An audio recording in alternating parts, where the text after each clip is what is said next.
É tão bom, irmãos, estar aqui. É tão bom ver a diversidade no corpo. Cada um tem o seu jeito, cada um tem o seu estilo, né? É um prazer estar aqui nessa primeira conferência de casais. Nós tivemos no passado, por vários anos, eu tive o privilégio e a honra de estar com vocês nas vidas saudáveis de casais, num resort, tudo, mas eu creio que dessa vez os irmãos subiram um patamar para incluir mais irmãos. Tornar esse tipo de evento mais acessível para a maioria dos irmãos. E o número praticamente que dobrou, comparado ao ano passado. Isso é muito encorajador. Nós temos muita coisa para passar para os irmãos. Eu preciso também de muita misericórdia do Senhor e graça para poder passar dentro do plano, dentro do tempo que nós temos. Por isso eu peço aos irmãos que a partir desta reunião sejamos, claro, na chegada tem inscrição, todas as coisas, possamos começar no horário para nós podemos cobrir todos os pontos que a gente quer passar para os irmãos. O encargo é muito forte. E também abrir um tempo, se possível, para perguntas e respostas, se é que é pertinente, né? Os irmãos poderão fazer algumas perguntas e assim por diante. Mesmo com 200 e poucos casais, o ambiente é bastante íntimo, né? Esse foro é bastante íntimo para a gente ter esse tipo de ambiente. Se tivesse 2.000 irmãos, daí fica mais difícil. Mas aqui os irmãos fizeram uma coisa muito boa, colocaram assim como se fosse uma sala de visita, com os estantes lá atrás, com flores aqui na frente. É como se fosse uma grande sala de visita aqui. Então nós estamos em casa, esperamos que vocês se sintam à vontade e possamos desfrutar. E possamos abrir o nosso coração para o que o Senhor quer falar. Hoje de manhã nós queremos dar início a esse encargo. O tema desta conferência de casais é levando o meu casamento para o próximo nível. Existe hoje um conceito na gestão next level, chamado next level, próximo nível. Isso se aplica a todos os aspectos da nossa vida, na nossa vida profissional, na nossa vida particular, na vida da igreja e também quero aplicar dessa vez na nossa vida matrimonial. O grande inimigo de nós irmos para o próximo nível é a zona de conforto. Comfort zone em inglês, zona de conforto. A gente está acostumado, a gente entra numa rotina, a gente não avança mais. Não avança mais. Isso afeta a nossa vida espiritual, afeta a liderança da igreja e afeta a nossa vida matrimonial. Existem muitas separações hoje, isso é preocupante, não só entre os incrédulos, mas no meio evangélico existem muitas e muitas separações e para o nosso espanto e também é alarmante o número de separações que hoje existe na vida da igreja. Em qualquer lugar que a gente vai, nós vemos ameaças ou possibilidades de separação. Mesmo entre irmãos que servem, irmãos que cooperam, muitas vezes o casamento aparentemente está bem, mas por detrás já existe conversa sobre separação. Então, essa é a tendência da época, é a propagação do mistério da iniquidade, das ideologias que existem hoje, espalhada através da mídia, espalhada através do entretenimento, Hollywood, as novelas da Globo, etc, etc. Jogam esses conceitos na cabeça nossa, aqueles que assistem muita televisão, e nós somos influenciáveis. Por mais forte que você seja, o nosso subconsciente age, e contra o subconsciente não existe muita coisa que você possa fazer. Tá? Leva talvez meia geração, mas no final a gente se entrega, sem querer. É que nem, por exemplo, a queda da cortina de ferro. Era uma cortina de ferro, e a China tinha a cortina do bambu. Ambas as cortinas caíram. Por quê? Apesar de na China a ideologia ainda ser comunista, o regime ser ainda totalitário, mas na Europa Oriental o regime já é meio democrata. Então isso já estabelece as previsões, as profecias do anticristo, metade ferro, metade barro. Os 10 dedos dos pés da grande imagem de Daniel 2. Hoje, na democracia, no mundo ocidental, é totalmente barro. nos países totalitários é ferro. Mas hoje, na grande maioria dos países, é metade ferro, metade barro. Então, nos países do ex-bloco, antigo bloco soviético, hoje é tudo metade barro, metade ferro. Mas como é que o sistema totalitário desapareceu? Através do bombardeio da ideologia da democracia, através dos livros, através dos panfletos, dos folhetos, etc., através daqueles que podiam acessar a internet, através das notícias. Pouco a pouco, meia geração fez a cabeça dos jovens. E os jovens foram que mudaram toda a história recente das últimas décadas. Isso também afeta a igreja. Você pode pensar que tem a palavra de Deus, pelo menos você recebeu a palavra de Deus por um tempo, mas hoje existe um arrefecimento, existe um esfriamento no que diz respeito à leitura da palavra e à leitura dos livros. Por isso que esse projeto Livro na Minha Mão, programa Livro na Minha Mão, é de suma importância para a sobrevivência da igreja. A leitura é de suma importância. Eu estou passando aqui um monte de informações, irmãos, aqui como introdução, como preâmbulo, para estabelecer a base para nós compartilharmos. Hoje, o que o inimigo quer, sem que você saiba, é matar o córtex pré-frontal. Anestesiar seu cérebro, para que você não tenha mais capacidade de decisão, capacidade de raciocínio, capacidade de análise, não tenha mais capacidade de discernir. Daí, o anticristo, com as ideologias dele, é só colocar o selo, a marca da besta. A marca da besta é um selo, é uma ideologia. Vai, pum, estampa na sua cabeça, e por seu córtex pré-frontal está morto, anestesiado, inativo, por causa da falta de leitura, os jovens são altamente influenciáveis. Você pode ver hoje o que prevalece, o que prevaleceu nas últimas eleições. Fake news. Esse termo foi inventado pelo Donald Trump. Fake news. E pessoas acreditam, os irmãos acreditam. Eu faço parte de vários grupos de WhatsApp. Daí os irmãos falam, olha, no dia da eleição, cuidado, faça isso, faça aquilo. Todos aqueles fake news. E os irmãos acreditam. Irmãos da igreja, irmãos de 20, 30 anos de vida da igreja. Quando o anticristo soltar uma notícia, os irmãos vão atrás. A Bíblia fala, se o Senhor não tivesse abreviado aqueles dias, até os eleitos serão enganados. Queridos irmãos, por isso que eu quero encorajar, especialmente vocês casais, vocês têm filhos, ou nós fazemos o trabalho como casal e pais, ou nós vamos perder essa próxima geração. Nós temos de ler a Bíblia, ler os livros da vida da igreja, ler alguns livros especiais que os irmãos podem recomendar sobre vários assuntos atuais. Nós precisamos nos vacinar, precisamos nos preparar, precisamos nos imunizar como casais. Porque senão, irmãos, nós não apenas não vamos subir um nível, nós vamos descer um nível. Nós estamos querendo ir para o next level, para o próximo nível. Sair da zona de conforto, sair do patamar em que estamos já por anos e anos. Muitas vezes a igreja não avança porque está nesse patamar, está confortável. O irmão Dong, usando os termos dele, estamos só mantendo a vida da igreja no nível atual. Alguns até regrediram. O casamento também não pode ser assim, só manter. O divórcio, a separação é um resultado de nós não subirmos para o próximo nível. O casamento é uma escadaria, nós precisamos subir. Você lembra qual foi o tema da última? Qual foi? Subindo os degraus do amor. Quem participou da última? Poucos. Já esqueceram o tema, né? Então não subiram. Subindo os degraus, galgando os degraus do amor. Os 8 níveis que estão em 2 Pedro, capítulo 1. Então, eu vou mencionar tópicos. Tenho 12 preparados para essa manhã, não sei se vou conseguir terminar. O primeiro tópico é experiência próximo nível. E vamos projetar aí os tópicos, tá? Não vamos projetar versículo nenhum, só o tópico principal. Experiência próximo nível. Para isso vou contar a história que está na Bíblia. A história que está em Mateus capítulo 14. Quem quiser acompanhar, pode acompanhar na sua Bíblia, só que eu vou contar a história, eu não vou ler exatamente como está aqui, tá? Versículo 22 em diante, dos versículos 22 até o 33.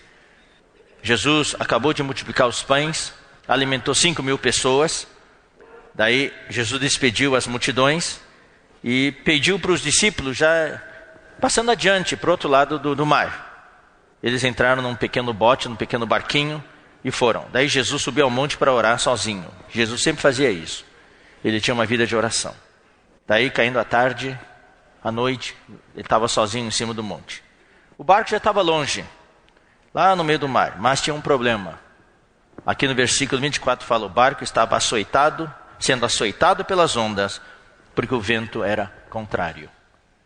Eu quero dizer uma coisa, queridos irmãos, eu não vou mentir para vocês, não vou passar ilusões para vocês, dizendo, irmãos, a partir de agora o seu casamento vai ser uma bonança, vai ser mar tranquilo, vai ser um dia ensolarado. Eu vou dizer para vocês, vou profetizar, vai ter muitas ondas açoitando o seu casamento. Os ventos sempre vão ser contrários. Não se iludam de que na igreja, com o Senhor, você vai ter vento favorável. O que o inimigo quer fazer é arruinar seu casamento, o que o inimigo quer fazer é destruir seu casamento, fazer seu casamento afundar. Então tenha certeza, vocês como um casal têm que se unir e saber o que espera vocês são ventos contrários. E o que vai vocês podem esperar? É ondas gigantescas açoitando o seu barco. O que me alarma é o seguinte, o vento já são contrários, muitas ondas, e o marido rema para um lado e a esposa rema para o outro lado. Quantos casais que eu conheço? Marido rema para um lado e esposa para o outro. Eu vou aplicar para a igreja. Uma igreja com 30 irmãos não consegue avançar. Tem 5 irmãos responsáveis, ou 4. 2 irmãos remam para um lado, 2 irmãos remam para o outro lado. Como é que a igreja vai avançar? Como é que o casamento vai avançar? Pelo menos eu espero que no casamento, marido e esposa e os filhos remem todos para o mesmo lado. Para poder superar os ventos contrários. Para poder superar também as ondas. Conhecendo os discípulos, eu acho que eles estavam remando 6 para um lado, 6 para o outro. E Judas remando... Não, 5 para um lado, 6 para o outro e Judas remando para o lado. Mas daí, não saíram do lugar. Daí Jesus, olhando lá de cima do monte, viu a dificuldade deles. Jesus está olhando para o seu barco. Jesus está olhando para o seu casamento. Tenha certeza, Jesus não está olhando para o outro lado. Ele está orando lá no monte, mas ele está olhando para vocês. Daí quando viu que vocês estão tendo dificuldade, tenha certeza de uma coisa, Jesus vai descer do monte e vai em direção ao seu barco. Esta conferência é Jesus vindo em direção ao nosso barco. Mas daí, Jesus teve a prerrogativa de ir como ele quisesse. Ele podia ir nadando, ele podia pegar outro barquinho, mas ele decidiu, eu acho que vou andando. Daí ele andou sobre o mar. E quando chegou perto, os discípulos gritaram, é um fantasma! Ou eles acharam que tinha morrido, tinham partido para o mundo espiritual. O problema, irmãos, é o seguinte, vocês são da igreja, vocês estão na vida da igreja há muito tempo, até servem o Senhor, mas nem marido nem esposa reconhecem Jesus quando ele se aproxima. Pensa que é um fantasma. Isso mostra o grau de intimidade que o casal tem com respeito às coisas de Deus. Estão servindo juntos, talvez não oram juntos, não têm intimidade espiritual, não conseguem reconhecer o Senhor. Tudo bem que depois da morte e ressurreição, Jesus já tinha outra aparência que os discípulos não têm reconhecido. Até aí a gente pode até entender. Mas Jesus não tinha morrido nem ressuscitado. Jesus estava lá com eles. Algumas horas atrás, Jesus estava com eles. Nem assim o reconheceram. Jesus muitas vezes vem para a sua vida, vem para o seu casamento, andando sobre o mar. Dizendo para vocês, eu estou andando sobre o mar. Eu quero dar um milagre para vocês. Mas nem assim a gente reconhece Jesus. Daí Jesus falou, gente, calma, sou eu. Sou eu! Daí, eu já posso imaginar. Irmão, estou inserindo cenas aqui, que não está aqui, mas eu tenho certeza que foi assim. Daí, tirando Pedro, os outros discípulos, João, o Tiago, o Bartolomeu, o André falando, graças a Deus, é o Senhor. Uau! O André, puxa, eu pensei que era um fantasma mesmo, mas é o Senhor. Que bom, né? Aleluia, é o Senhor. Senhor, obrigado. É você que está vindo, puxa, agora estamos tranquilos. Daí puxaram a coberta, foram debaixo da coberta e foram descansar. Isso quer dizer o quê? Zona de conforto. Só se preocupavam com a sua segurança, com o seu bem-estar. É o que se prega hoje. O evangelho da prosperidade. Dinheiro, saúde. Tendo dinheiro e saúde, está tudo bem. E trabalho. Realização pessoal. Manter as aparências exteriores. Todo mundo ficou confortável. Na sua zona de conforto, dentro do barco, é Jesus. Puxa, graças a Deus, né, irmão? Ô, irmão, graças a Deus, né? É o Senhor, uau. Puxa, se não fosse, a gente estaria preocupado. É o Senhor. Então, fica dentro do barco. Só um. Pedro. Ele não estava contente. Ele queria para o próximo nível. Todos os discípulos ficaram no mesmo nível, dentro do barco, na zona de conforto. Só um teve o desejo de avançar para o próximo nível. Marcos, capítulo 6, 48, fala que Jesus estava se aproximando, mas Jesus queria passar do barco e passar diante deles. Ou seja, Jesus quer levar você para o próximo nível. Mateus não fala que Jesus queria passar adiante. Jesus não queria entrar no barco. Jesus queria passar adiante para o discípulo poder segui-lo, ter uma experiência nova. Mas por causa do discípulo, Jesus depois entrou no barco. Mas antes de entrar no barco, Pedro não estava contente com a zona de conforto. Ele falou: Senhor, eu não quero ficar no conforto do barco. Se é você, manda-me ir ter contigo sobre as águas. Traduzindo, eu também quero andar sobre as águas. Eu quero sair da caixa. Eu quero sair do barco. Eu quero ter uma experiência fora da caixa. Essa é uma experiência, esse é um termo também usado na gestão. Em mentoreamento, na gestão, nas empresas. Foi dado um problema, um quadrado, uma caixa, vários pontos dentro. E o problema é o seguinte, o desafio. Unam os pontos com lápis sem levantar, tirar o lápis do papel. Unam os pontos com 5 traços. Daí todo mundo tenta unir os pontos dentro da caixa. E ninguém consegue unir os pontos. A solução é que para unir os pontos, você tem que... Ninguém falou que não podia pegar o risco não podia sair da caixa. Então quem pega aquele lápis, sai da caixa, volta, sai da caixa de novo, volta, sai da caixa de novo, volta, consegue unir os pontos. Isso daí existe um termo hoje, pensar fora da caixa. A nossa oração é tudo dentro da caixa. Senhor, me abençoa, me guarda, Senhor, me dá segurança, me dá paz, me dá comida, me dá roupa, me dá... Quem está orando fora da caixa hoje? Como casal, quem está orando fora da caixa? Senhor, eu quero uma experiência nova. Eu não quero ficar nesse nível. Como marido e esposa, como esposa e marido, nós queremos uma experiência fora da caixa. Uma experiência de andar sobre o mar. Um milagre na nossa família. Com relação ao nosso casamento, com relação aos nossos filhos. E Pedro teve essa oração. Senhor, eu quero andar sobre as águas. Daí que respondeu Jesus? Vem! Eu vou dizer uma coisa para vocês. Se você orar fora da caixa, a resposta de Jesus sempre vai ser: vem! E Pedro saiu. Pedro saiu do barco. Pá! Eu não vou sair porque eu sei que eu vou cair. Vocês ficaram surpresos se eu pudesse andar sobre o ar, né? Eu não tenho tanta fé. Pedro saiu e começou a andar. Experiência nova, uau! Mas ainda era uma experiência nova. Não tinha essa experiência tão contínua, constante. Daí ele olhou para o lado. A lógica entrou, a fé foi embora.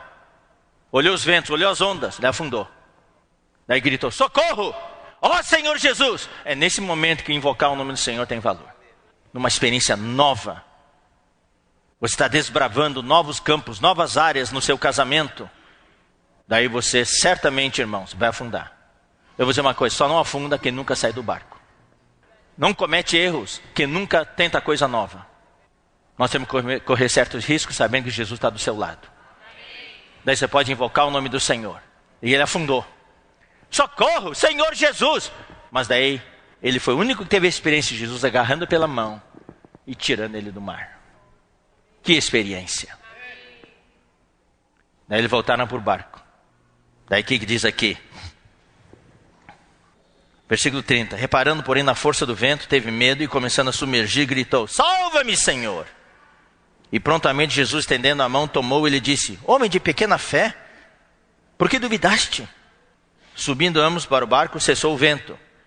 E os que estavam no barco, na zona de conforto, só podiam orar assim, ó: verdadeiramente és filho de Deus.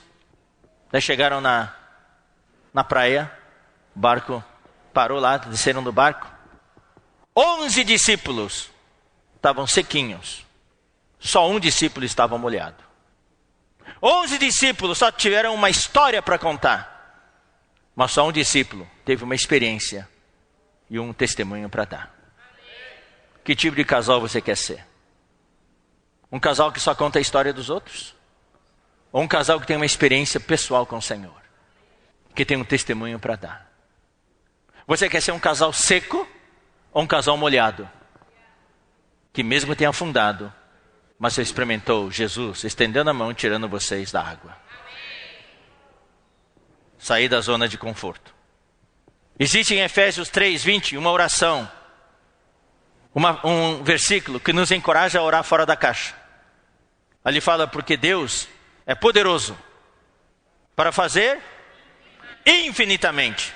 Não é fazer um pouquinho mais. Agora, o que é o infinitamente? Sei lá. É um 8 deitado, não sei até onde vai, mas a Bíblia fala infinitamente mais do que tudo quanto pedimos ou pensamos.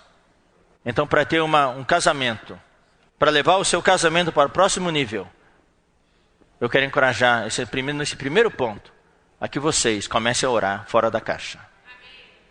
Comecem a pedir fora da caixa e comecem a pensar fora da caixa. Especialmente para os que estão casados já faz muito tempo. E para os que estão casados pouco tempo, já comece bem um casamento. Eu não quero saber como é que está o seu casamento agora, tudo. Eu só sei de uma coisa: o milagre vai acontecer. E pode acontecer. É só você sair do barco. Dá um medinho, dá um medo, dá um frio na barriga. Mas se você sair do barco, o milagre vai acontecer. Nós precisamos subir um nível no nosso casamento. Porque eu sei, ouço muitas reclamações. Ah, meu casamento assim, meu casamento assado. Todo lugar que a gente vai, nós temos comunhões. Os irmãos nos casais nos procuram. Então é melhor não reclamar, melhor orar fora da caixa. O milagre vai acontecer. Segundo ponto, olhar para frente. Para você ter um casamento no próximo nível, tem que olhar para frente. Então os versículos são Filipenses, capítulo 3, versículos 12 a 16. Não que eu o tenha já recebido, ou tenha já obtido a perfeição. Nós sabemos que o nosso casamento não está na perfeição ainda. Mas prossigo para conquistar aquilo para o que também fui conquistado por Cristo Jesus. Paulo fala aqui da sua pessoa, individualmente. Eu aplico esse versículo para o casamento. Deus pôs você e sua esposa juntos. Deus pôs você e seu marido juntos. Porque Ele conquistou vocês dois para um propósito. Agora sempre pode haver uma desculpa. Ah, nós nos casamos debaixo de tais circunstâncias. Foi nessa circunstância, aquela circunstância.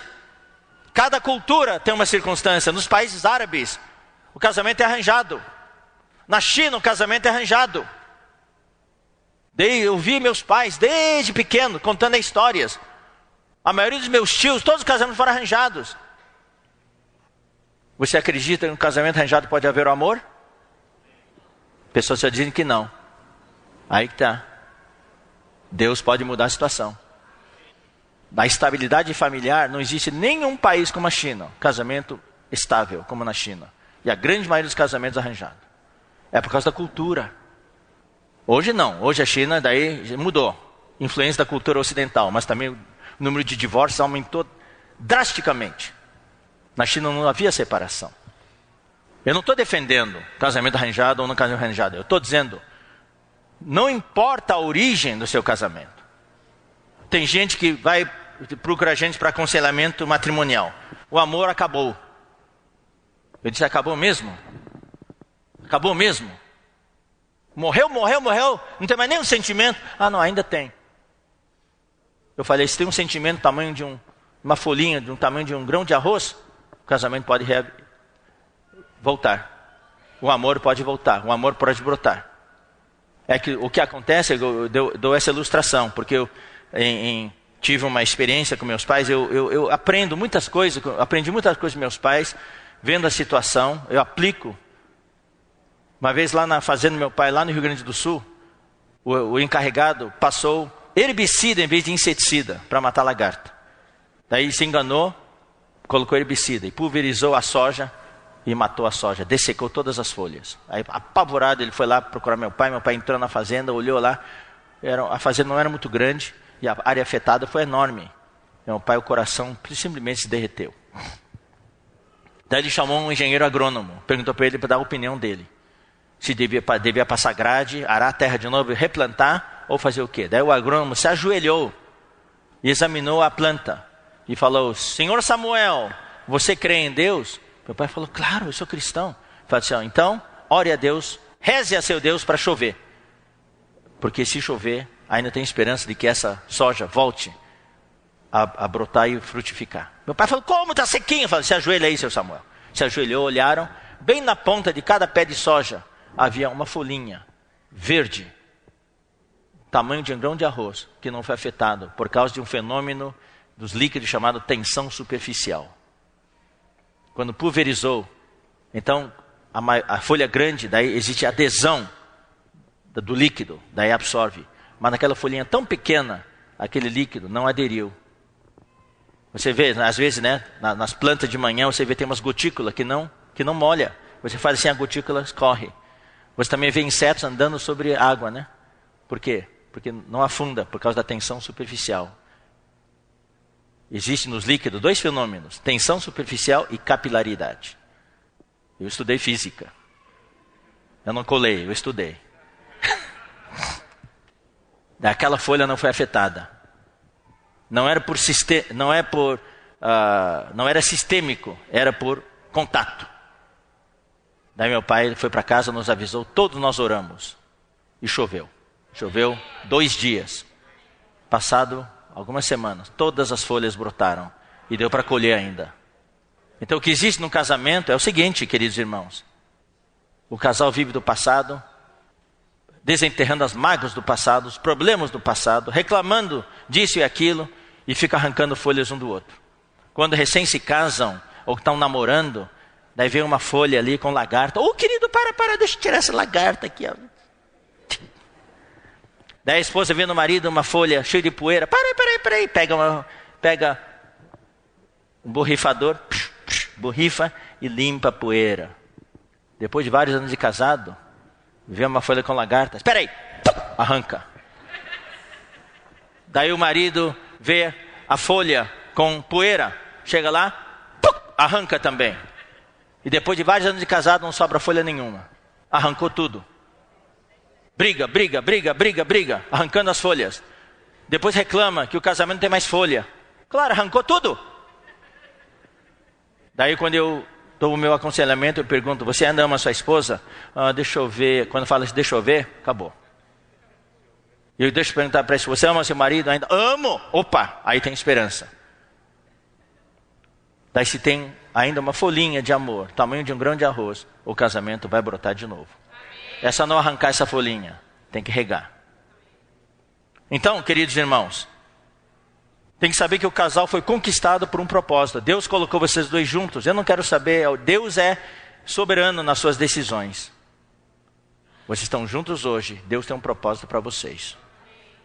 Irmãos, quanto a mim, não julgo havê-lo alcançado, mas uma coisa faço, e isso é importante para subir um nível, esquecendo-me das coisas que para trás ficam, e avançando para as que diante de mim estão. O casal não pode viver do passado. O casal precisa avançar para o futuro. O que vocês desejam do seu casamento? Você tem que orar para Deus. E orar com ousadia, orar grande.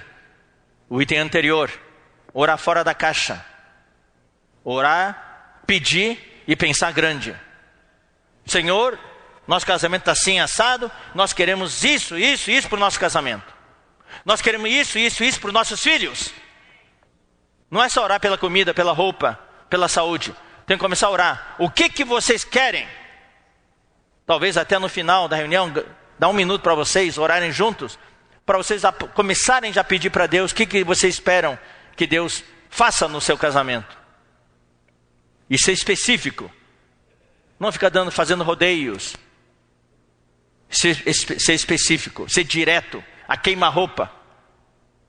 Prossigo para o alvo, para o prêmio da soberana vocação, para o prêmio do chamamento lá do alto de Deus em Cristo Jesus. Todos nós, todos pois que somos perfeitos, tenhamos esse sentimento. Tem alguns casais que já estão perfeitos, quer dizer, mais maduros. Então tem o mesmo sentimento, mas se porventura marido e mulher ainda não pensam do mesmo jeito, se pensais de outro modo, também isso Deus vos esclarecerá. Tem que dar tempo para Deus, dar tempo para vocês. É que nem uma seleção brasileira, o Tite está tentando montar a nova seleção brasileira. Leva tempo para uma equipe poder se entrosar. Marido e esposa estão jogando no mesmo time, chutando toda a mesma direção. Não é fazer gol contra. Mas se porventura pensais de outro modo, não vamos brigar por causa disso. Deus também vai esclarecer. Todavia, isso é importante, o casal deve andar de acordo com o que já alcançaram. E agradecer a Deus pelo que já alcançaram juntos. Eu tenho certeza, todos vocês que estão aqui hoje de manhã, alcançaram muitas coisas juntos. E vamos andar pelo que já alcançaram. E o que falta alcançar, vamos orar a Deus para que os milagres aconteçam. Então, para vocês levar o seu casamento para o próximo nível, não pode ficar olhando para o passado, desenterrando as mágoas do passado, os problemas, as derrotas do passado. Tem que olhar para frente. O Brasil tem que olhar para frente agora. Terminou as eleições, espero que todo mundo se acalme. Vamos orar a Deus para que o Brasil possa avançar. E o Evangelho possa avançar. Eu fiquei muito encorajado ontem à noite no Guará. Vejo uma igreja que está pensando adiante, olhando para frente.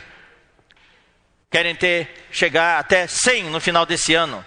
E até o final do próximo ano querem chegar até 300 irmãos. Depois 1000 irmãos. Por que não? Mas vai precisar dos casais. Eu espero que aqui no DF a menor igreja tenha só 1000 irmãos. Por que não? Hoje nós não temos nenhuma igreja com 1000 irmãos. Eu espero que no futuro a menor igreja tenha 1000 irmãos. Mas vai precisar dos casais. Precisamos olhar para frente. Terceiro ponto, para nós podermos levar o casamento para o próximo nível, é saber onde nós estamos hoje. Nós precisamos conhecer a situação do mundo atual. Não fiquem cegos, só cuidando das suas coisas.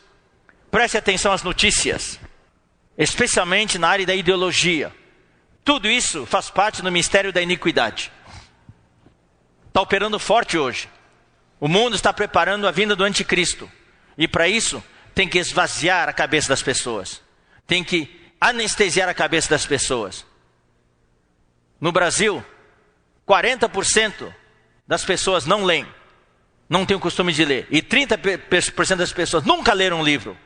Isso aqui é estatística divulgada na CBN na semana passada. Eu ouço essa notícia e gravo. 40 pessoas não têm o costume de ler. E 30% nunca leram na sua vida. E o número está aumentando.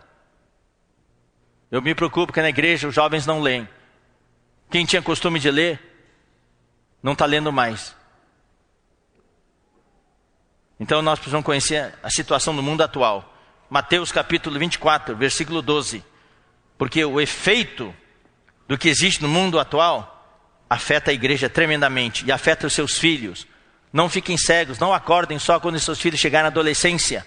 A maioria dos pais só acordam quando os filhos já chegam na adolescência. É tarde demais. Por isso que eu tenho um encargo, o Miguel tem um encargo de falar para os pais.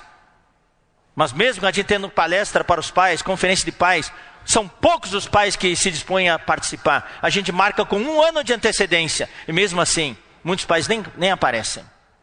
Acho que sabe cuidar de seus filhos. É alarmante a situação do jovem. O número de suicídio entre os adolescentes está aumentando cada vez mais. Eles têm conflitos. E nós estamos totalmente por fora, porque não lemos sobre eles. Não sabemos o problema de um adolescente. Um adolescente faz várias perguntas. A primeira pergunta é: quem sou eu? Ele não sabe quem que ele é. E você não fala para ele quem que ele é. O segundo: o que devo fazer? Você também não fala para ele o que deve fazer. Os colegas dizem para ele o que deve fazer. Qual é o meu estilo de vida? Terceira pergunta. A sociedade está ditando para ele o estilo de vida. Você não é nem rapaz nem menina. Você vai definir quando crescer. E em casa nós não damos essa educação para eles. Por quê? Esse negócio nos assusta, a gente não sabe. Então alguém tem que ler essas coisas. Os pais têm que se atualizar, têm que conhecer a situação do mundo atual. A situação socioeconômica do mundo, nós temos que estar por dentro. A situação política. Nós não nos envolvemos em política na igreja. A única missão que Deus deu para a igreja é pregar o evangelho. Única missão. Deus não pediu para a igreja salvar o país através do governo. A igreja sim deve orar pelo governo, para que nós tenhamos dias tranquilos para poder pregar o evangelho. Esse fim de semana, todas as igrejas evangélicas vão ter que fechar as portas, com exceção aquelas que estão registradas oficialmente. E para isso, a gente divulgou, tem que ter 100 mil membros assinando, e cada assinatura, R$100, reconhecimento de firma. Imaginem, 100 mil, R$100, 10 milhões de reais, para poder legalizar uma igreja. E onde que vai conseguir 100 mil pessoas? Por isso que você assistiu aquele vídeo da Angola, os irmãos todos no chão, com pano de saco e cinza, chorando. Na Venezuela, uma situação está cada vez pior. Na China, que teve abertura, a repressão voltou. Estão confiscando as Bíblias de novo. Está proibido reunir de novo. Nós precisamos estar atualizados do que está acontecendo no mundo inteiro, como incentivo para a gente se preparar, porque o anticristo vai aparecer. Então nós devemos conhecer a situação do mundo. Então Mateus capítulo 24, versículo 12, fala: e por se multiplicar a iniquidade,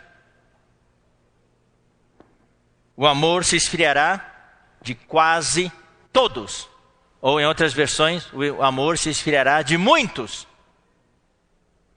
E esse é o caso. Se você for medir, muitos irmãos, o amor está se esfriando. Está se esfriando. Cada vez menos encargo pelo evangelho, menos encargo pela igreja. O mundo está entrando sorrateiramente. Os casais estão se separando. Quando fala o amor, não é só amor para Deus. É amor no casamento. É amor para com os filhos. Amor para com os pais. Cada vez existe mais o esfriamento. Nos Estados Unidos, não existe mais família. É frieza total.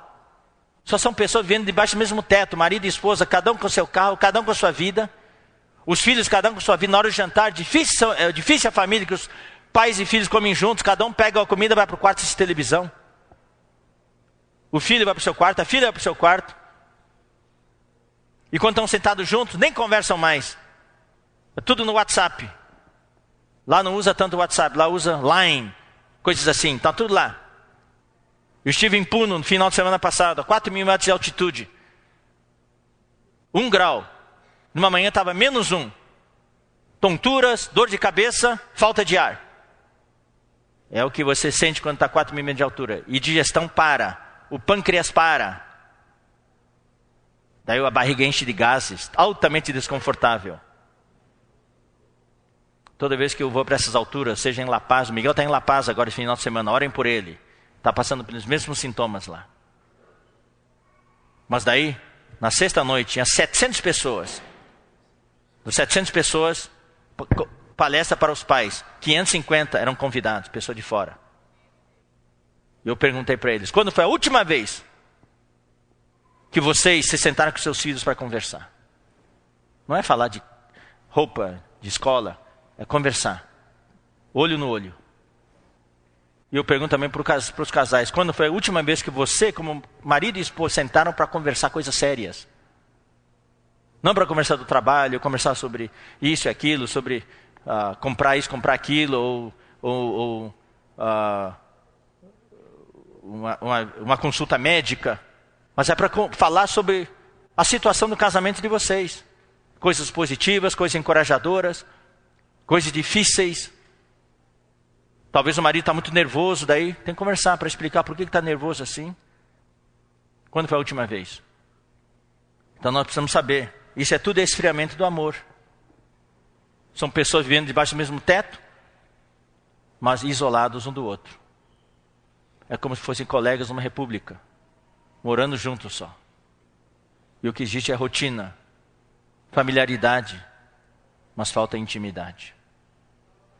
Não estou falando de intimidade física, estou falando de intimidade psicológica, emocional, afetiva. amor, carinho. Então nós precisamos conhecer a situação do mundo atual. Precisamos conhecer a situação. Não adianta, irmãos. Isso aqui é uma conferência de casais. Mas a vida dos nossos filhos nos afeta como casal. Nós precisamos saber dos perigos que os nossos filhos estão encontrando já hoje. Eu oro para que nunca aconteça, mas pode acontecer. Se nós não tomarmos cuidado, lá na frente vai aparecer problema de identidade sexual nos seus filhos. Alguns vão querer sair do armário e declarar que não é mais que um menino fala, eu não sou homem, não, sou mulher. Com a cabeça toda confusa. E a mulher fala, eu não sou mulher, eu sou homem. Eu oro para que Deus guarde vocês desses traumas. Eu conheço muitos irmãos de frente, cujos filhos estão nessa situação. É muito triste. É muito triste. Mas nós precisamos acordar agora. Conhecer a situação do mundo. Conhecer o mundo em que vivemos hoje. O nosso casamento não é num castelo nas nuvens. Nosso casamento é na Terra, no planeta Terra, no sistema solar, na Via Láctea. Esse é o nosso endereço. Nós temos que ser práticos. Saber o ambiente que nós estamos. Se você mora numa cidade pequena, é uma coisa. Se você mora numa cidade grande, é outra coisa. Se você mora aqui no DF, é outra coisa. Aqui é outro nível, mas não é nesse nível que nós queremos chegar. Nós queremos levar nosso casamento para o próximo nível. Mas não nível de BSB. Próximo item. Reconhecer a presença do Senhor em meu casamento. Vocês reconhecem a presença do Senhor em seu casamento? O nosso casamento está entrelaçado com o Senhor? Ou é só marido e esposa? Vamos ler Mateus capítulo 18. Mateus capítulo 18. Versículos 19 e 20. Em verdade também vos digo que se dois dentre vós, sobre a terra, aqui é aplicado para a igreja em geral, mas hoje de manhã quero aplicar isso ao casamento. Se dois dentre vós, o lugar mais fácil para encontrar dois é na família, é o marido e mulher. Então aqui, e o marido e mulher estão na igreja, então é o caso aqui. Se dois dentre vós, marido e esposa, concordarem a respeito de qualquer coisa, o difícil é fazer os dois concordar. Mas se concordarem, irmãos, vocês vão para o próximo nível. Porque se concordarem a respeito de qualquer coisa que porventura pedirem, se lhes há concedida pelo meu Pai que está nos céus. Você acredita ou não acredita nessa palavra? Amém. Quem acredita, levante a mão e diga amém. Amém. É uma promessa de Jesus. Ele prometeu, se dois, nesse caso é marido e esposa, você tem que pegar isso aqui e dizer para o Senhor, Senhor, nós temos dois aqui, eu e minha esposa, eu e meu marido, nós estamos concordando com isso. Não é concordar em acertar na loteria, não é isso.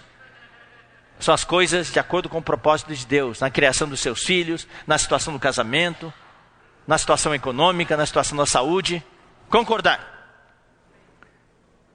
Porque onde estiverem dois ou três reunidos em meu nome, ali estou no meio deles. O 3 é um filho, pode estar junto. Na minha casa, na casa dos meus pais, sempre, quando tinha uma coisa especial, extraordinária, meu pai reunia toda a família, a gente de joelhos na sala. Meu pai, minha mãe, eu, Miguel, Jonas e Salomão. Nós orávamos. E Deus atendia. Às vezes era chuva, para chuva. Às vezes era para parar a chuva. Uma vez meu pai pediu para nós orar para que chovesse. E a gente orou, e choveu. Mas daí meu pai esqueceu de mudar o aviso, que era para parar de chover, porque estava chovendo demais já. Então ele e minha mãe oravam para parar de chover, Miguel e eu, Jonas e Salomão, oravam para continuar chovendo. E continuava chovendo. Deus ouvia as crianças. Reconhecer a presença do Senhor. Deus está presente no seu casamento? Ou só quando vocês precisam? No dia a dia, no momento que vocês acordam, vocês sentem a presença de Deus na cozinha, quando estão tomando café, na copa. Vocês sentem a presença de Deus? Deus está lá? Quando vocês conversam, Deus está lá? Quando vocês brigam, Deus está lá? Se é para brigar, vamos brigar com Deus presente, para ser testemunha de que eu ganhei a briga. E eu falo assim, se é para brigar, eu vou brigar liberando o meu espírito. Brigar para valer. Para ganhar. Deus tem que estar presente. Eclesiastes 4:12. Se alguém quiser prevalecer contra um, os dois lhe resistirão. Por isso que o casamento é importante. O inimigo ataca um. Quando os dois estão unidos, os dois vão se levantar. E o inimigo é derrotado. Se o inimigo vem para o lado da esposa, o marido se levanta junto com a esposa. E enfrenta o inimigo. Se o inimigo vem contra o marido, a mulher se levanta junto com o marido. E derrota o inimigo. O cordão de 3 dobras não se arrebenta com facilidade. De onde que apareceu a terceira dobra? Eu pensei que era só marido e esposa, 2 dobras. A terceira dobra é Deus. Somos 2, marido e esposa, mas tem quem seria uma terceira dobra, que é Deus. Daí, não se arrebenta com facilidade. Deus tem que estar presente no nosso casamento. Precisamos reconhecer a presença do Senhor em meu casamento. Romanos 1:19. Irmãos, o que nós estamos tratando aqui são os fundamentos do casamento. Não estamos falando de coisas elevadíssimas, estamos falando de coisas do pé no chão. Os fundamentos para a gente poder subir um degrau. Entrar no próximo nível. 1:19. Porquanto o que de Deus se pode conhecer é manifesto entre eles, porque Deus lhes manifestou. Queridos irmãos, Deus está toda hora se manifestando a mim e a você. A mim e minha esposa, e a você e seu marido, você e sua esposa. Mas o problema é que a gente não reconhece. Não reconhece. Vamos ler Provérbios 3, versículos 5-6. Confia no Senhor de todo o teu coração e não te estribes no teu próprio entendimento. O casal deve confiar no Senhor. E tirar da cabeça o nosso entendimento, nossos conceitos, nossas tradições. Deus quer fazer coisa nova no seu casamento. Se você se apegar à sua tradição, seus conceitos, não vai ter coisa nova. Reconhece-o em todos os teus caminhos e Ele endireitará as tuas veredas. Você quer que Deus endireite seu casamento? Você precisa reconhecê-lo em todos os teus caminhos. É reconhecer o Senhor. Eu já falei, no barco, Jesus se aproximou, os discípulos não o reconheceram. Alguém no casal tem que reconhecer o Senhor. É o caso aqui de João 21. João, Evangelho de João, capítulo 21. Os discípulos nos ensinam muitas lições. Versículos 1-8. Depois disso, tornou Jesus a manifestar seus discípulos junto ao mar de Tiberíades. E foi assim que ele se manifestou. Ou seja, queridos irmãos, é da vontade do Senhor Jesus, lhe agrada se manifestar a nós a toda hora. O problema é que nós não o reconhecemos. Jesus, eu creio que aparece na sua vida como casal ou individualmente, um montão de vezes. Ele aparece na rua, você está virando a esquina, Jesus passa por você, você não reconheceu ele. Ele passou por você. Ele passou por você. Numa situação no trabalho, Jesus apareceu para você, você não reconheceu. Se a gente reconhecer, os milagres vão acontecer. A gente precisa reconhecer Jesus. Tem que ficar esperto a partir de agora. E outra coisa, quando Jesus voltar, só vai ser arrebatado quem reconhecer Jesus. Watchman Nee, ele vivia da seguinte maneira, quando ele andava na rua, ele vivia na expectativa que virando a esquina Jesus estaria ali. Já pensou? Estavam juntos Simão Pedro, Tomé, chamado Dídimo, o Dídimo aqui, ó. Cadê ele? Saiu, ó. Natanael, que era de Caná da Galileia, os filhos de Zebedeu, 1, 2, e mais 2 de seus discípulos, 7 pessoas. Pedro levou 6 pessoas para pescar lá. Disse-lhe Simão Pedro, eu vou pescar, eu vou voltar para a minha velha atividade. Disseram-lhe os outros, também nós vamos contigo. Saíram e entraram no barco, e naquela noite nada apanharam. Mas ao clarear da madrugada, estava Jesus na praia. Jesus estava lá. Eu vou dizer uma coisa, irmãos queridos, no seu barco, muitas vezes você passa por um tempo assim, não apanha nada, está difícil, Jesus está na praia. Mas você não o reconhece. Levanta o olho, dá uma olhadinha se Jesus não está na praia, dá uma olhadinha. Marido e esposa, dá uma olhadinha neste momento se Jesus não está na praia esperando por vocês. Para de olhar para os seus problemas. Levante a cabeça, dá uma olhadinha na praia, para ver se Jesus não está lá. Daí Jesus perguntou-lhes, filhos, você tem alguma coisa para comer? Respondeu, não temos não. Mas não pegou nada. Então Jesus lhe disse, lançai a rede à direita do barco e achareis. E assim fizeram. Quando jogaram assim, puxaram. Puxa, não puderam acreditar. Não conseguiram puxar a rede. Tão grande era a quantidade de peixes. Alguém reconheceu que era Jesus? Por enquanto ainda não. Mas quando eles puxaram a rede, estava tão pesada a rede. Um deles, o discípulo a quem Jesus amava, aquele discípulo a quem Jesus amava, disse a Pedro, é o Senhor. Ele reconheceu. Alguém na família, ou marido e esposa, tem que reconhecer o Senhor. Chega numa situação, daí de repente aparece uma situação lá, e daí alguém tem que dizer, ou marido ou esposa, é o Senhor. Alguém tem que reconhecer o Senhor. Reconhecer a presença do Senhor no meu casamento. Jesus está toda hora aparecendo, mas o problema é que passa o dia inteiro e nós não reconhecemos. E ele apareceu 7 vezes. Alguém tem que reconhecer o Senhor. Mas quando o discípulo, a quem Jesus amava, que era João, falou, é o Senhor.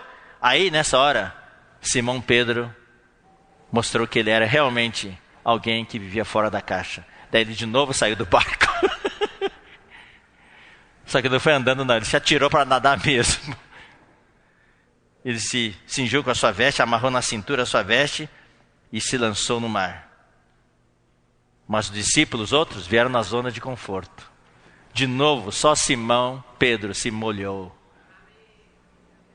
Todos os outros discípulos ficaram sequinhos, dentro do barco, no conforto, na zona de conforto, puxando os peixes. Nessa hora, queridos irmãos, Simão não estava nem aí para os peixes, ele queria o Senhor. Ou você está preocupado com os peixes? Muitas vezes o Senhor faz um milagre e a gente fica preocupado com os peixes. Simão queria o Senhor. E foi para ele que o Senhor falou, tu me amas 3 vezes. Senão, Simão Pedro teve outra experiência com o Senhor que os outros discípulos não tiveram. Ele teve um diálogo pessoal com o Senhor. Então, queridos irmãos, Simão Pedro, mais uma vez, teve uma experiência próximo nível. Ele não reconheceu o Senhor, mas ele agiu quando o outro reconheceu o Senhor. Então, no casal, alguém tem que reconhecer o Senhor e alguém tem que pular no mar para trazer uma nova experiência para a família. 5º item. Renovar o meu casamento. Eu quero dizer, talvez para muitos o casamento está velho. Está ali, está velho, precisa renovar. Dessa vez nas eleições, quantos % do Congresso foi renovado? Teve senadores e deputados eleitos que não gastaram quase nenhum dinheiro em campanha eleitoral. Só usaram método inovado de propaganda eleitoral através da internet, das redes sociais. E foram eleitos. Isso mostra que o povo brasileiro, tirando o mérito disso, daquilo, o povo brasileiro está pedindo por renovação. O presidente eleito é o melhor, é o ideal? Talvez não. Estados Unidos também, o Trump, não é o ideal. Mas Deus precisa de pessoas, muitas vezes não ideais, mas pelo menos que tenham um pouco de temor dele e que ele possa usar. Claro, o Trump se embanando a hora toda, falando coisas erradas, mas ele foi o que teve coragem de aplicar o que o governo dos Estados Unidos, o Congresso dos Estados Unidos aprovou em 1998 e mudar a capital de Israel, mudar a embaixada dos Estados Unidos para Jerusalém. Desde 1998 que foi aprovado pelo Congresso, mas nenhum presidente teve coragem. Ele teve. É necessário ter mudanças. É necessário ir para o próximo nível. Eu aprendo muitas coisas assistindo notícias. Então, quando eu assisto notícias, eu não só assisto ou ouço para me informar. Eu procuro extrair lições para aplicar na minha vida espiritual, na minha vida profissional. Então, na Copa do Mundo, aprendi muitas coisas. Aprendi com o Zidane, que deixou o Real Madrid depois de ter ganho, parece, 7 títulos para o Real Madrid, 3 Champions League seguidos. Nunca teve um técnico assim. Daí ele se demitiu. Ué! Foi um choque para todo mundo. Ele falou, se eu não me demitir agora, o Real Madrid não vai mais avançar.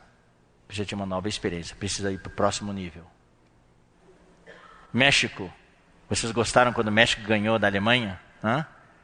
A gente lavou a alma, né? Teve uma sensação de vingança. E o México lutou heroicamente, mas de novo não conseguiu passar das oitavas.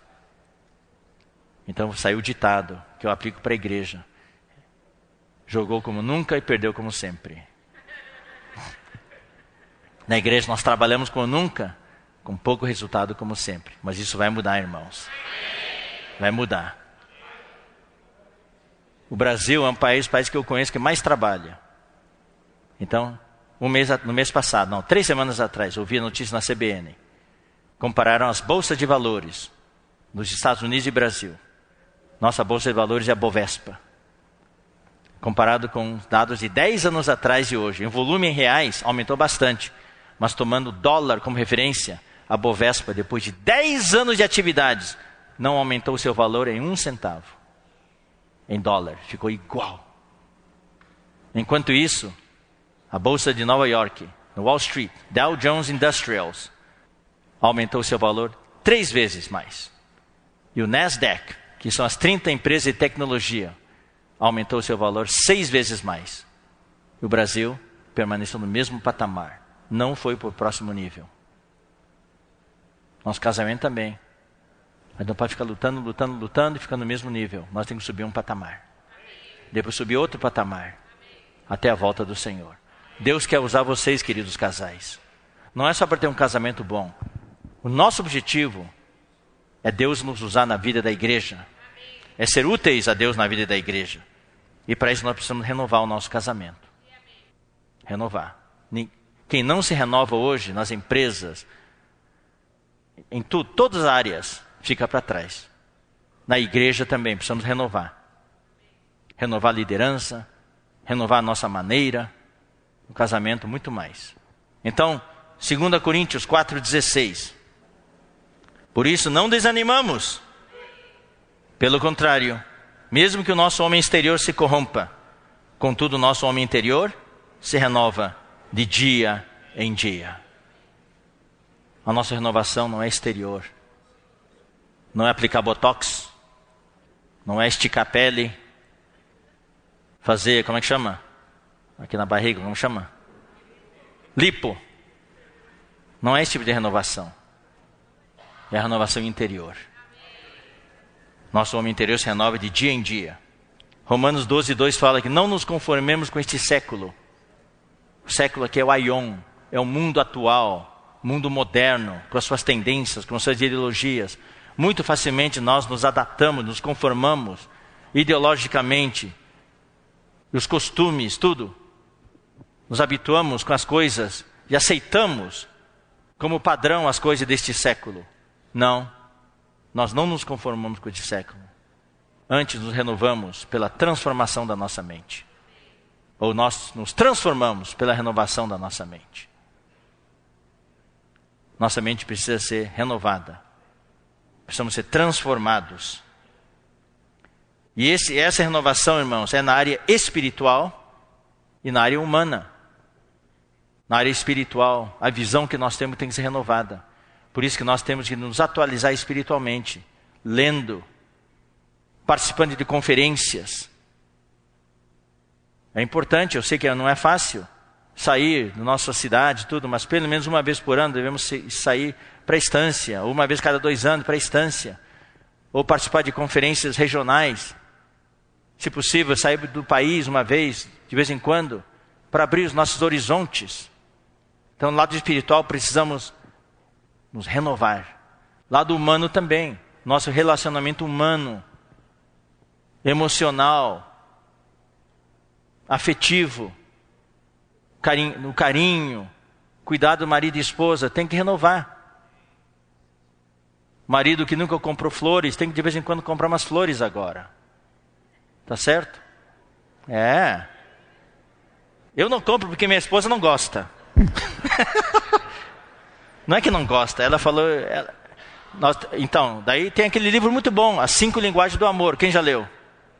Então, você tem que entender qual é a linguagem que a sua esposa entende. Tem esposa que não reage a flores, mas reage tremendamente a uma caixa de bombons. Então não compre flores, compre uma caixa de bombons. Então, existe os 5 a linguagem de amor. Outros não se reagem a presentes, mas reagem a palavras de carinho. Então você tem que dar palavras de carinho. Tá? Renovar. Esposa para o marido igual. Na área física, na intimidade sexual. Também. Isso é uma coisa muito difícil de falar publicamente, mas também. Renovar. A parte sexual é muito importante no casamento. Muito importante. Então, existe um grande problema, que é a velhice, o envelhecimento do casamento. E com o envelhecimento vem a dureza do coração. Vamos ler o versículo de Jeremias 7, 24. Esse versículo é impressionante. Irmão, estou me baseando na maior parte das referências, tudo, numa palestra, numa conferência que nós tivemos, no Encontro de Casais, tivemos em São Luís, 3 semanas atrás. Miguel e eu, juntos. 4 reuniões. Jeremias 7, 24. Olha só, como é incrível esse versículo. Mas não deram ouvidos, nem atenderam, porém andaram nos seus próprios conselhos e na dureza do seu coração maligno. Olha só, andaram para trás e não para diante. Deixa eu perguntar, o seu casamento está andando para trás ou para frente? Eu espero que seja para frente. Mas também sei que talvez alguns estejam andando para trás. É por isso que também estão aqui. Em todo encontro de casais, conferência de casais, sempre existe alguns casais que estão no momento crítico. Estão engatados na marcha ré. Mas depois da conferência, engataram de novo uma primeira. Para frente. Depois uma segunda. E assim por diante. Então precisamos andar para frente, não para trás. Vamos ler alguns versículos, irmãos, sobre o que acontece quando nós não renovamos nosso casamento. Nosso casamento envelhece e o coração começa a ficar endurecido. Vamos ler Hebreus 3. E quando o coração começa a endurecer, irmãos, daí fica difícil. Marido e esposa, a coisa mais difícil é ter comunhão com marido e esposa que tem corações duros. Não existe mais abertura de um para o outro. Hebreus capítulo 3, versículo 13. Pelo contrário, exortai-vos mutuamente, cada dia, durante o tempo que se chama hoje. Esse versículo aplica para o casal. Marido e esposa devem encorajar-se mutuamente todos os dias, a fim de que nenhum de vós, nem o marido nem a esposa, seja endurecido pelo engano do pecado. Versículo 15. Enquanto se diz, hoje, se ouvirdes a sua voz, não endureçais o vosso coração, como foi na provocação. Queridos irmãos, tem alguém aqui com o coração endurecido? Eu oro ao Senhor para que Deus possa jogar água e amolecer o seu coração. Eu também sei que quando joga água não amolece na hora, não. Eu cuidei muito de planta quando era mais jovem. Às vezes é deixar uns vasos sem regar muito tempo, a planta já morreu. Daí se joga água naquela terra, a água nem entra. Fica na superfície ali. Leva um tempão para a terra amolecer um pouquinho na superfície para poder absorver de novo. Tem que dar tempo por tempo. Jeremias 18, 12. Jeremias tem muitos versículos falando da dureza do coração, porque o povo naquela época estava com o coração muito endurecido. Jeremias capítulo 18, versículo 12. Mas eles dizem, não há esperança, porque andaremos consoante os nossos projetos, e cada um fará segundo a dureza do seu coração maligno. Muitas vezes o casal está com o coração tão endurecido, marido e esposa, fala, não tem mais esperança no nosso casamento. A gente vai separar mesmo. E cada um vai fazer segundo a dureza do seu coração maligno. Capítulo 23, versículo 17. Dizem continuamente aos que me desprezam, o Senhor disse, paz tereis. E ao qualquer que anda segundo a dureza do coração, dizem, não virá mal sobre vós. Então, de novo aqui, a dureza do coração. E falam que o Senhor disse, vai ter paz. Não virá mal nenhum. Fiquem tranquilos. Isso é por causa da dureza do coração. 6º item. Para nós subirmos ao próximo nível, nós precisamos estar cientes do processo que existe hoje para a destruição da família. Satanás está engajado em destruir as famílias e envolve governos humanos para isso. Estados Unidos, Europa, o Brasil estava nisso. Esperamos que haja uma reversão. Romanos 1, versículo 18 a 21.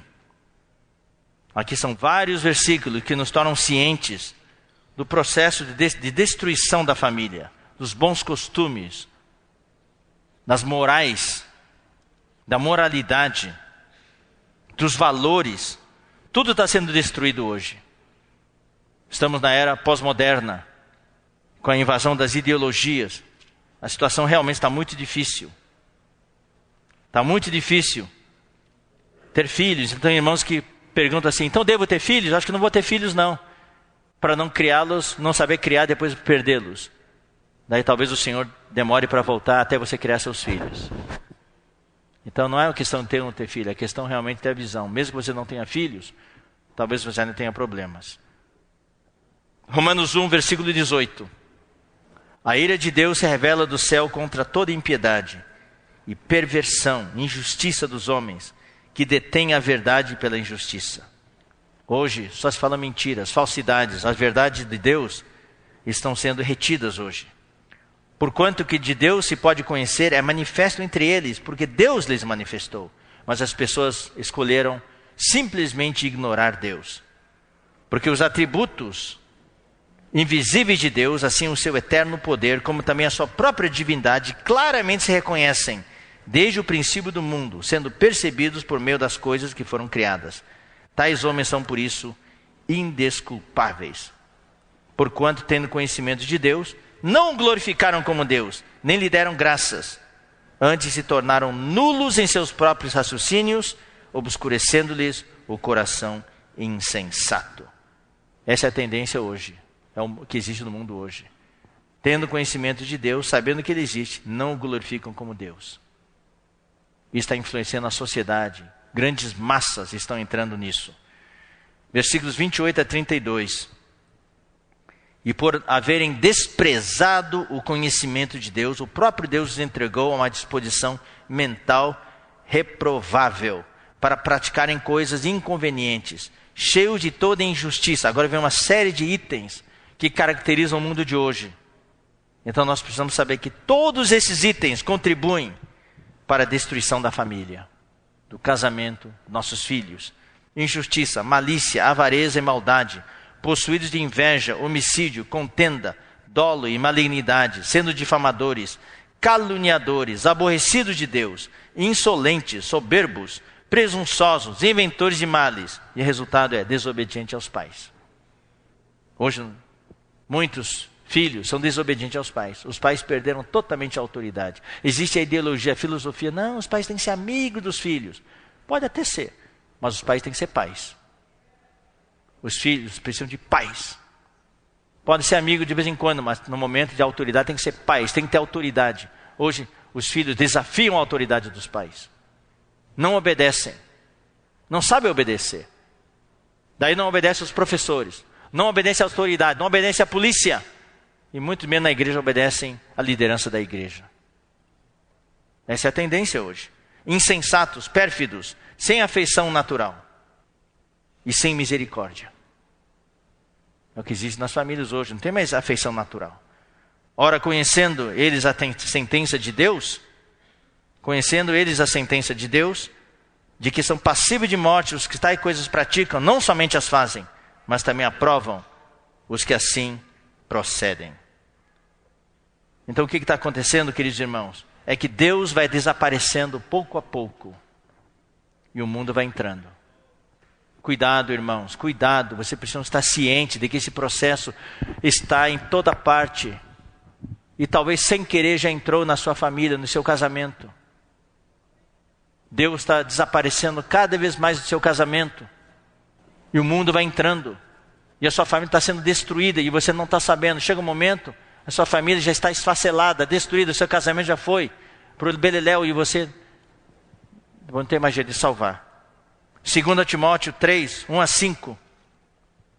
Sabe, porém, isto, nos últimos dias sobrevirão tempos difíceis. São os dias em que vivemos hoje. São ou não são difíceis? Pois os homens serão egoístas, avarentos, marido e esposa só pensando em si, pensando para o seu lado, jactanciosos, arrogantes, blasfemadores, de novo, desobedientes aos pais. Aqui a família está envolvida. Os filhos hoje são assim, desobedientes aos pais. Ninguém mais consegue controlar os filhos. Eu tenho pena dos professores nas escolas hoje. Sinto pena. Os alunos dominam as classes, as aulas, dão até surra nos professores, batem nos professores, desrespeitam. Mas os professores são verdadeiros heróis por causa dos seus ideais, querem ensinar ainda, mas não conseguem nem ensinar mais.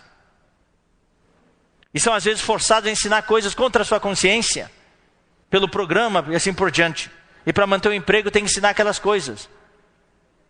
Ingratos, irreverentes, desafeiçoados, implacáveis, caluniadores, sem domínio de si, cruéis, inimigos do bem, traidores, atrevidos, enfatuados, mais amigos dos prazeres que amigos de Deus, tendo forma de piedade, negando-lhes entretanto o poder. Foge também destes. Essa é a situação. Natal, como é que é? Pela programação eu tenho que parar agora. Comecei 15 minutos mais tarde, mas pela programação oficial eu tenho que parar agora. Não. Eu não quero atrapalhar a programação oficial. Eu tenho que ser obediente. Eu vou continuar um pouquinho mais só. Talvez mais 10 minutos, tá? Daí talvez a dinâmica, encurtar um pouquinho a dinâmica, né? Tá? Agora vem um item. Esse item é sensível. Item 7. Deus odeia a separação. Deus odeia o divórcio. Malaquias 2,16. O último livro do Antigo Testamento. Porque o Senhor Deus de Israel diz que odeia o repúdio. Quem tem o NAA, Nova Almeida Atualizada, quem for olhar no hebraico, a palavra é divórcio. Porque o Senhor Deus de Israel diz que odeia o divórcio, e também aquele que cobre de violência as suas vestes, diz o Senhor dos exércitos. Portanto, cuidai de vós mesmos e não sejais infiéis. Deus odeia. Claro, irmãos, nós não estamos aqui impondo isso como regra na igreja. Existem situações especiais de violência familiar, risco de vida, questões de fornicação. De acordo com o Novo Testamento, os únicos 2 itens que podem justificar um divórcio no tempo de Jesus, tá? No tempo dos apóstolos, é a morte que separa. Por isso que na hora do casamento fala assim, até que a morte o separe, e outra é a fornicação. Está em Mateus capítulo 19. Mas hoje o mundo está muito mais complicado. Existe problema de violência familiar. Que a esposa, o marido, às vezes não é o marido que bate na esposa, é a esposa que bate no marido. Então existe risco de vida. Então, nós não estamos aqui impondo regras. Mas a Bíblia também permite a separação no Novo Testamento. Mas também tem certas regras. Tá? Então vamos ler aqui. Mateus 19. Mateus 19. Essas são as palavras de Jesus. Versículos 1-9. Eu falo isso porque, irmãos, o Miguel tem falado muito sobre essa questão de divórcio. Nós que percorremos as igrejas, o número de irmãos está crescendo, querendo se separar. E a gente vai dizer, separou, não pode reunir mais? Então, muitos irmãos vão parar de reunir. Também não estamos aqui para tolerar qualquer coisa. Então, é muito difícil hoje ser líder da igreja. Muito difícil. Nós temos casos em que marido e mulher se separam. Daí vão embora da igreja, não reúnem mais. Depois de 3 anos, o ex-marido volta com uma nova esposa. E a ex-esposa volta com um novo marido. E voltam e querem reunir-se de novo. A gente vai proibir? A gente aceita pecadores. Aceita no evangelho. Vamos agora barrar os irmãos? É difícil, irmãos. O mundo de hoje está muito complicado. Então existe essa questão como é que chama? Quando existe o julgamento, daí existe o... Como é que é? Hã? Não. Julgamento daí não está previsto em lei, mas daí tem daí, jurisprudência. É o caso das filhas de Zelofeade. Perderam a herança porque não teve nenhum irmão, filho do pai. Daí iam se casar com pessoas de outras tribos e a terra ia passar para outras tribos. Daí foram as filhas de Zelofeade e reivindicaram para Deus. E Deus teve o primeiro caso de jurisprudência, que não estava previsto em lei, mas daí tomou uma decisão. Supremo Tribunal Celestial. STC. E daí uma nova regra apareceu, que não estava na lei de Moisés. Mateus 19, versículos 1 a 9. Vamos ler. Versículo 3 a 9. Vieram a ele alguns fariseus e o experimentavam, tentando testar Jesus, perguntando: é lícito ao marido repudiar a sua mulher por qualquer motivo? É lícito ao marido se divorciar de sua mulher por qualquer motivo? Lembre-se que a sociedade era machista, então sempre era o homem. Então respondeu ele: não tendes lido que o Criador desde o princípio os fez homem e mulher? Quando Deus criou o homem, Deus instituiu o casamento. O casamento foi inventado por Deus. É um homem e uma mulher. Não falou, aqui vou abrir parênteses, não falou homem, mulher, mulher. O casamento que Deus instituiu é homem e mulher. Em Gênesis. Eu também sou partidário da ideologia, não da ideologia do gênero. Eu defendo a ideologia de Gênesis.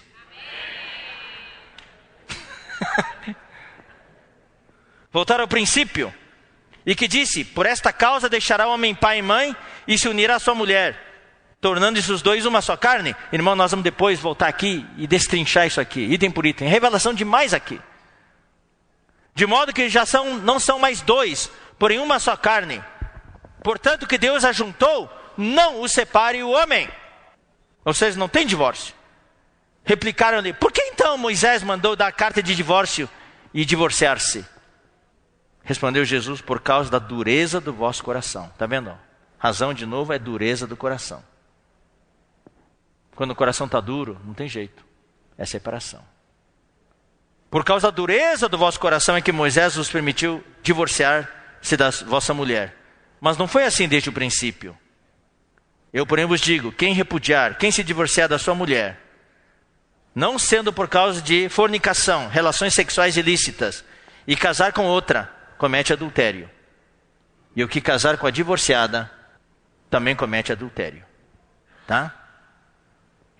Aí, os discípulos falaram: se é assim é melhor não casar. Falou assim: você consegue não casar? Não é para todos. Então esse aqui é o princípio. Vamos ler também 1 Coríntios capítulo 7. Aqui eu não preciso explicar muito, irmãos, tá? Os versículos são muito claros. 1 Coríntios capítulo 7. Aqui Paulo permite a separação. Mas também tem uma restrição. Ora, aos casados ordeno, não eu, mas o Senhor, que a mulher não se separe do marido. Por causa da cultura, sempre o marido está na frente aqui. Então também que o marido não se separe da mulher. Hoje tem que aplicar os dois. Se porém ela vier a separar-se, que não se case. Que não se case mais. Ou que se reconcilie com seu marido. Mesma coisa, se o marido quiser se separar, que nunca mais se case. Ou se reconcilie com a sua mulher. E que o marido não se aparte de sua mulher. Ou que a mulher não se aparte do seu marido. Aos mais digo eu, não o Senhor. Se algum irmão aqui, Paulo dá a sua opinião, e a sua opinião entrou na palavra de Deus. Eu opino, não o Senhor. Se algum irmão tem mulher incrédula e esta consente a morar com ele, não a abandone. Mesma coisa, mulher tem marido incrédulo, tá? E a mulher tem marido incrédulo e esse consente viver com ela, não deixe o marido. Porque o marido incrédulo é santificado no convívio da esposa, e a esposa incrédula é santificada no convívio do marido crente. De outra sorte, os vossos filhos seriam impuros, porém agora são santos. Mesmo caso que tem marido e esposa casada com incrédulo ou incrédula, que é incrédulo ou incrédulo, daí pode arranjar uma desculpa: eu estou na vida da igreja, agora eu quero casar com um irmão, então vou me separar. A Bíblia fala: se o marido não quiser separar, ou a esposa incrédula não quiser separar, que continuem juntos. Porque o marido ou a esposa incrédulos são santificados no casamento. Mas se o descrente, mas se o incrédulo, marido ou esposa, quiser apartar-se, que se aparte. Em tais casos, não fica sujeito à servidão, nem o irmão nem a irmã, ou seja, ela pode casar de novo. Aqui é o caso que Paulo abriu exceções. Não é nem morte, nem fornicação. É que se um irmão ou uma irmã tem esposa ou marido incrédulos, e ele não quer mais conviver, então que separe, e ele, ela, o irmão, pode casar-se de novo. Pois como sabes, ó mulher, se salvarás teu marido? Ou como sabes, ó marido, se salvarás tua esposa? Ande cada um segundo o Senhor lhe tem distribuído, cada um conforme Deus o tem chamado. É assim que ordeno em todas as igrejas. Mas em princípio, não deve haver o divórcio. Mas quem quer se divorciar sempre vai arranjar todas as desculpas, pretextos necessários para justificar. Mas a palavra de Deus é clara. Não deve haver o divórcio. Tá? E a Bíblia falou em Malaquias, Deus odeia o divórcio. Eu vou parar aqui. Amanhã, hoje à tarde, vai ser uma palavra especial. E amanhã nós vamos continuar. Nós vamos continuar. Daí a parte de manhã nós vamos ver, tem itens bastante chocantes para nós podermos avançar para o próximo nível. Então, vários itens que nós apresentamos hoje. Vamos recapitular. Nós precisamos, como casais, ter uma experiência próximo nível, next level. Não devemos ficar na zona de conforto, devemos avançar. Se puder recapitular aqui também, isso é bom, tá? Isso, muito obrigado. Segundo, como casais que querem avançar para o próximo nível, precisamos olhar para frente. Para de olhar para trás, vamos olhar para frente. Os dois olhando para frente. Terceiro, vamos conhecer a situação do mundo atual. Não ficar aí no país do sonho, nas nuvens. Nós temos que saber onde que nós vivemos. Você vive hoje no Brasil. E você especificamente vive na área de DF. É diferente daqueles que vivem no Rio Grande do Sul. É outra realidade. Então nós precisamos saber a realidade em que vivemos. E como nosso casamento nessa realidade pode avançar. Quarto, isso é espiritual. Precisamos reconhecer a presença do Senhor em nosso casamento. Reconhecer. Ele aparece tantas vezes. Alguém tem que reconhecer. É o Senhor. É o Senhor impedindo que a gente vá por esse lado. É o Senhor aprovando. Muitas vezes é o Senhor impedindo. Balaão não reconheceu o anjo. Não viu. O burro que viu. O jumento que viu. Às vezes o burro vê coisas. O inteligente não vê. Então, às vezes não precisamos ser tão inteligente. Não ser um pouquinho burro para poder enxergar as coisas. Reconhecer o Senhor está no caminho com uma espada, não deixando a gente passar, mas a gente quer. Quinto, renovar o meu casamento. Pedir para o Senhor sabedoria, como renovar o meu casamento. Sair da rotina, sair da mesmice, sair da velhice. No final, isso endurece o nosso coração. Sexto, estar ciente do processo de destruição da família que está acontecendo hoje. Tudo hoje é para destruir a família. Você pode ver, casamento do mesmo sexo tem isso como objetivo. Lá no fundo, o que o inimigo quer fazer é acabar com a família. Não é mais marido e mulher, é marido e marido. Quer dizer, 2 homens criando filhos e 2 mulheres criando filhos. Imaginem como que os filhos vão se sentir. É conflito atrás de conflito. Nos Estados Unidos agora está voltando de novo os casamentos múltiplos, de um homem com várias mulheres, ou de uma mulher com vários homens, morando tudo junto na mesma casa. Está voltando. Desde que seja consensual, está tudo bem. É para destruir a família. Mas Deus determinou claramente, um homem, uma mulher. Tá? E por último, 7. Deus odeia a separação. Deus odeia a separação. Tá? Então, só vou adiantar para vocês, tá? Alguns títulos, temas, para a gente já ir saboreando. O próximo item é voltar-se à palavra. Número 8, voltar-se à palavra. Mas não é do jeito que a gente pensa que é, não. É interessante. 9, a primeira pessoa que vemos deve ser Deus. 10, Deus é a cola entre o homem e a mulher. 11, o princípio da urdidura e da trama. e 12, deixará o homem pai e mãe. O que quer dizer isso? Tá? E depois tem um monte que não fiz ainda, vou fazer ainda. Mas esses são, talvez só esse já ocupe a reunião inteira de amanhã. Eu ia falar tudo isso hoje, mas você sabe, não dá. Quando chega na hora, o Senhor fala e nós não conseguimos terminar o que a gente planeja. O principal é que nós possamos avançar para o próximo nível. Amém? Tá bom? Tem alguma pergunta, tá? Vocês podem fazer a pergunta, escrever. Hoje à tarde, na reunião, talvez na primeira parte, possamos responder algumas perguntas, se é que tem, tá bom? Podemos orar. Vamos ficar de pé? Vamos orar. Senhor, nós te agradecemos por esta manhã. Eu oro por todos os casais presentes. Abençoe esses casais. Salva-nos da velhice. Salva-nos de termos corações duros. Amolece os nossos corações. Renova o nosso casamento. Senhor, também nos faz cientes do mundo em que vivemos hoje. É um mundo cheio de iniquidade. Ó Senhor, cheio de destruição. Querendo arruinar o nosso casamento. Queremos conhecer a situação do mundo atual. Senhor, não deixe o nosso amor se esfriar. Queremos invocar o Teu nome. Ajuda-nos, Senhor, a reconhecer a Tua presença.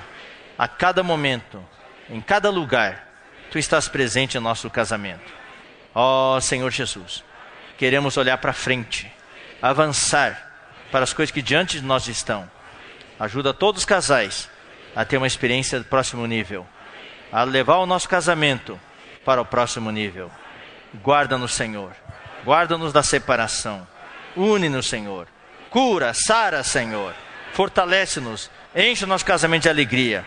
Faz o milagre que nós precisamos. Tu queres dar infinitamente mais.